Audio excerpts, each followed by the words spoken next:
अस्सलाम वालेकुम। क्या आपको कुर्सी से उठते वक्त घुटनों में दर्द महसूस होता है, या सीढ़ियां चढ़ना या ज्यादा देर तक चलना मुश्किल लगने लगता है? अगर आपको जोड़ों और हड्डियों का मसला है और दिन ब दिन आपके जोड़ कमजोर हो रहे हैं तो आज की वीडियो आपके लिए है। दोस्तों, आज की वीडियो में हम 4 ऐसे मौसर और आसान तरीन तरीके बताएंगे जो आपके घुटनों और जोड़ों को पहले से भी ज्यादा मजबूत कर देंगे। हमारे प्यारे बुजुर्गों में ये मसला बहुत आम है। घुटनों और जोड़ों की तकलीफ इतनी ज्यादा हो जाती है कि उनके लिए चलना फिरना बहुत मुश्किल हो जाता है। यहाँ तक कि चंद कदम चलना और बाहर जाना भी नामुमकिन लगने लगता है। एक वक्त ऐसा आता है कि उनकी जिंदगी सिर्फ एक बिस्तर तक महदूद होकर रह जाती है। लेकिन खुशखबरी की बात यह है कि सिर्फ 4 बुनियादी तरीकों पर अमल करके आप अपने जोड़ों और हड्डियों की कमजोरी को खत्म कर सकते हैं, क्योंकि आखिरी तरीका इतना आसान और सादा है कि चंद दिन में ही आप अपने जोड़ और घुटने मजबूत कर लेंगे। दोस्तों, हमारे घुटनों के अंदर दर्द पैदा क्यों होती है? हमारे घुटनों के अंदर 2 हड्डियों के दरमियान एक नरम तह मौजूद होती है जिसे कार्टिलेज कहते हैं। ये तह बिल्कुल गाड़ी के शॉक एब्जॉर्बर की तरह काम करती है।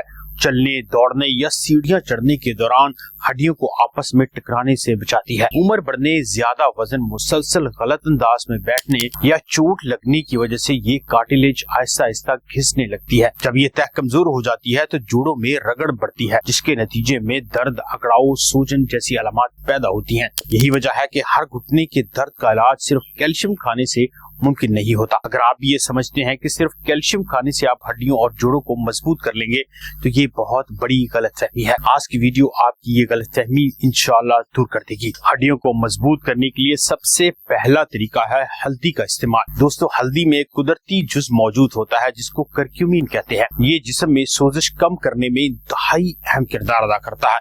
चूंकि घुटनों के दर्द की एक बड़ी वजह जोड़ों के अंदर सोजिश होती है, इसलिए टर्मेरिक यानी हल्दी इस मसले को जड़ से खत्म कर देती है। अगर आप इसे इस्तेमाल करना चाहते हैं तो रात को सोने से पहले नीम गर्म दूध या नीम गर्म पानी में आधा चाय का चम्मच हल्दी और 1 चुटकी काली मिर्च मिलाकर जरूर इस्तेमाल कीजिए। काली मिर्च में मौजूद पाइपरीन करक्यूमिन के जज्ब होने को बहुत बेहतर करता है। हल्दी से ज्यादा फायदा उठाने के लिए आपको काली मिर्च के पाइपरीन के साथ इसको इस्तेमाल करना है। अगर मुनासिब हो तो चंद कतरे जैतून का तेल या थोड़ा सा देसी घी भी शामिल कर लें। अगर आप कोलेस्ट्रॉल के मरीज हैं तो देसी घी इस्तेमाल न करें। अगर आप खून पतला करने वाली दवाएं इस्तेमाल कर रहे हैं, पथरी या मैदे के अल्सर का शिकार हैं, तो भी आप सिर्फ हल्दी और काली मिर्च इस्तेमाल करें। अगर हल्दी इस्तेमाल करने के बावजूद भी आपको जोड़ों के दर्द में फर्क नहीं पड़ रहा तो इसके लिए दूसरा तरीका है कि अपने वजन में कमी करना। इसे अक्सर लोग नजरअंदाज कर देते हैं, हालांकि ये घुटनों की सेहत के लिए सबसे ज्यादा जरूरी चीज है। अगर जिस्म का वजन ज्यादा हो तो हर कदम के साथ घुटनों पर इजाफी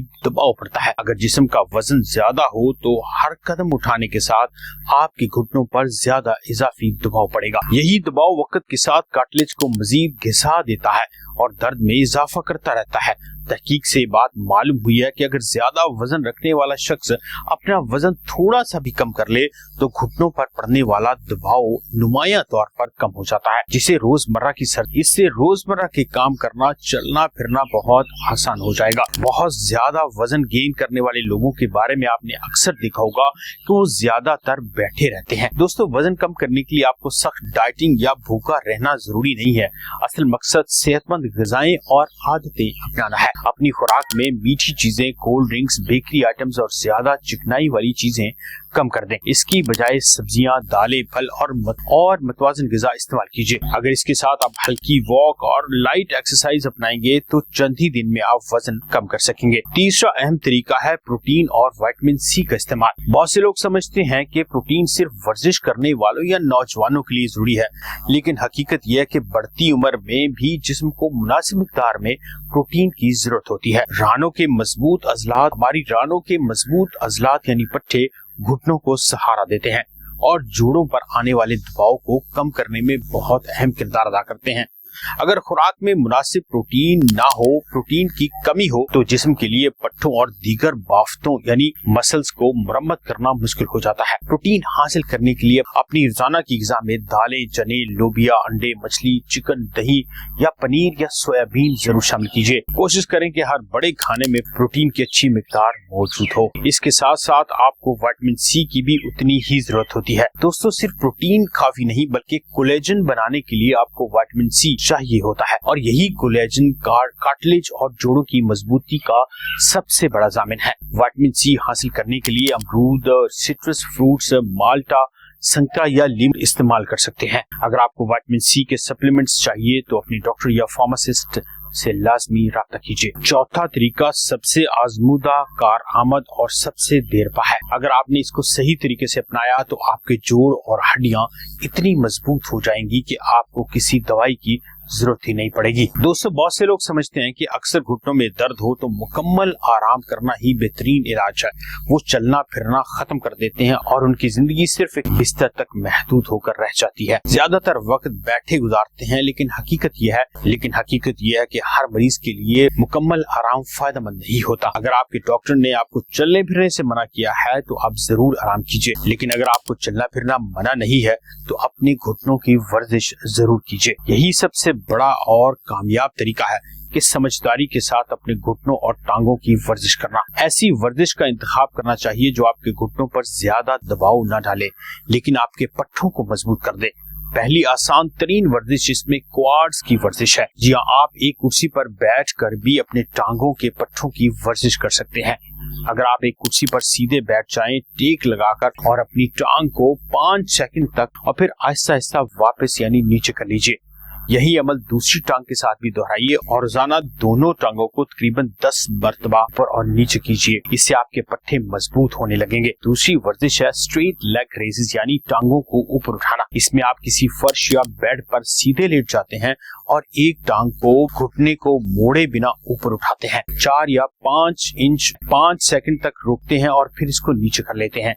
इसी तरह दूसरी टांग को भी 5 सेकंड तक ऊपर उठाते हैं और नीचे कर लेते हैं। इसे स्ट्रेट लेग रेजेस कहते हैं। अगर आपकी सेहत इस बात की इजाजत दे तो साइकिलिंग करना भी सबसे बेहतरीन वर्जिश है। अगर आप और कुछ नहीं कर सकते तो अपने घर या बेडरूम में एक साइकिलिंग मशीन लाकर रखिए और उस पे रोजाना 5 से 10 मिनट साइकिलिंग की वर्जिश कीजिए। इसके साथ कैल्शियम और विटामिन डी के सप्लीमेंट भी इस्तेमाल कर सकते हैं। जी हाँ, इन 4 तरीकों से आप अपनी टांगों और पट्टों को इतना ताकतवर और मजबूत बना लेंगे कि आपको किसी और चीज की जरूरत बाकी नहीं रहेगी। तो दोस्तों, आज की वीडियो में आपने ये जाना कि सिर्फ दवाइयों से नहीं बल्कि सही हैबिट्स, आदतें अपनाने से आपकी टांगे और पट्टे बहुत ज्यादा मजबूत हो सकते हैं। पहला तरीका हल्दी के जरिए सोजिश को कम करना, दूसरा तरीका मुनासिब वजन बरकरार रखना, और तीसरा तरीका प्रोटीन और विटामिन सी का इस्तेमाल, और चौथे तरीके में अपनी टांगों और घुटनों के पट्टों की मुनासिब वर्जिश करना। इन 4 तरीकों को अपनाकर आप अपने घुटनों को बहुत ज्यादा मजबूत और ताकतवर बना सकते हैं। अगर वीडियो की मालूमात आपको अच्छी लगे,